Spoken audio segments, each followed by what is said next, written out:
Hey everyone, I want to talk about something important today because it's time to get back to our roots around free expression on Facebook and Instagram. I started building social media to give people a voice. I gave a speech at Georgetown 5 years ago about the importance of protecting free expression, and I still believe this today. But a lot has happened over the last several years. There's been widespread debate about potential harms from online content. Governments and legacy media have pushed to censor more and more. A lot of this is clearly political, but there's also a lot of legitimately bad stuff out there. Drugs, terrorism, child exploitation. These are things that we take very seriously, and I want to make sure that we handle responsibly. So we built a lot of complex systems to moderate content. But the problem with complex systems is they make mistakes. Even if they accidentally censor just 1% of posts, that's millions of people. And we've reached a point where it's just too many mistakes and too much censorship. The recent elections also feel like a cultural tipping point towards once again prioritizing speech.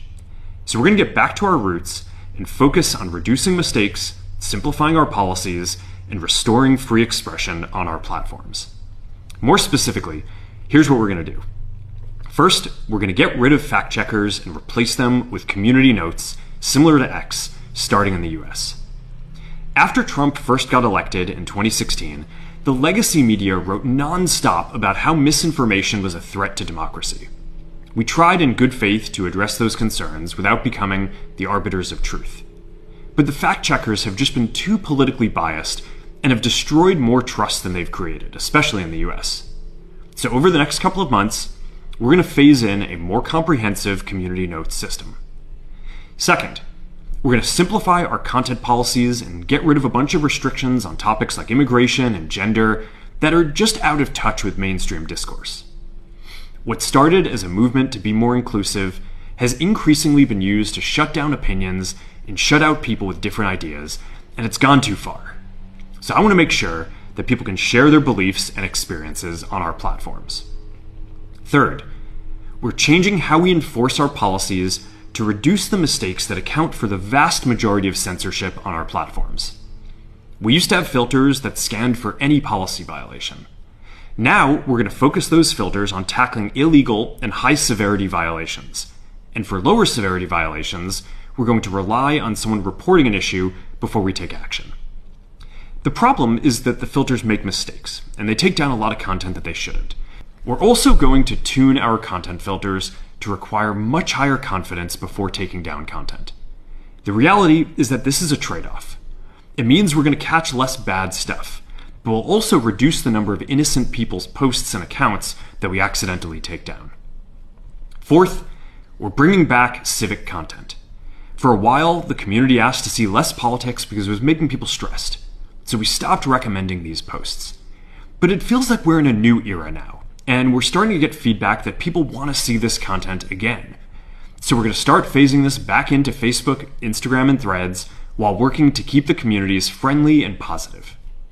Fifth, we're going to move our trust and safety and content moderation teams out of California, and our US-based content review is going to be based in Texas. As we work to promote free expression, I think that it will help us build trust to do this work in places where there is less concern about the bias of our teams. Finally, we're going to work with President Trump to push back on governments around the world that are going after American companies and pushing to censor more. The US has the strongest constitutional protections for free expression in the world. Europe has an ever-increasing number of laws institutionalizing censorship and making it difficult to build anything innovative there. Latin American countries have secret courts that can order companies to quietly take things down. China has censored our apps from even working in the country. The only way that we can push back on this global trend is with the support of the US government. And that's why it's been so difficult over the past 4 years when even the US government has pushed for censorship. By going after us and other American companies, it has emboldened other governments to go even further. But now we have the opportunity to restore free expression, and I am excited to take it. It'll take time to get this right, and these are complex systems. They're never going to be perfect. There's also a lot of illegal stuff that we still need to work very hard to remove.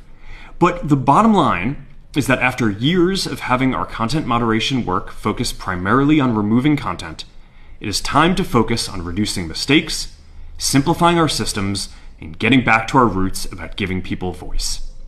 I'm looking forward to this next chapter. Stay good out there, and more to come soon.